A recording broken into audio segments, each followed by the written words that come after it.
ఈరోజు మనం ఇన్స్టాగ్రామ్లో కొన్ని స్పెషల్ ఫీచర్స్ని చూసేద్దాం.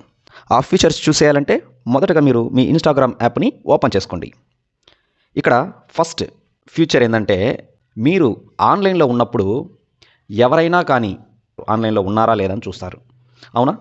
అలా వేరే వాళ్ళకి మీరు ఆన్లైన్లో ఉన్నారా లేదా అని తెలియకూడదు అంటే ఈ సెట్టింగ్స్ అనేది మీరు ఎనేబుల్ చేసుకోవాలి. ఫస్ట్ ఓపెన్ చేశాం కదా ఇన్స్టాగ్రామ్ యాప్ని. ఇక్కడ ప్రొఫైల్ అనేది ఓపెన్ చేయండి. ఇక్కడ పైన 3 డాట్స్ ఉన్నాయి కదా, అవి ఓపెన్ చేయండి. 3 డాట్స్ ఓపెన్ చేసిన తర్వాత కింద స్క్రోల్ చేయండి కిందకి. మెసేజెస్ అండ్ స్టోరీ రిప్లైస్ ఉంది కదా, దాని మీద క్లిక్ చేయండి. క్లిక్ చేసిన తర్వాత ఇక్కడ షో యాక్టివిటీ స్టేటస్ ఉంది కదా, దాని మీద క్లిక్ చేయండి. ఇక్కడ చూడండి ఆఫ్లో ఉందా నాకు. ఇప్పుడు నేను దాన్ని ఆన్ చేస్తున్నాను అనమాట. ఇలా ఇప్పుడు ఇలా ఆన్ చేసిన తర్వాత మనం ఆన్లైన్లో ఉన్నా కానీ ఎదుటి వాళ్ళకి మనం ఆన్లైన్లో ఉన్నట్టుగా తెలియదు అన్నమాట. ఓకేనా? ఇది ఫస్ట్ ట్రిక్. ఇప్పుడు మనం సెకండ్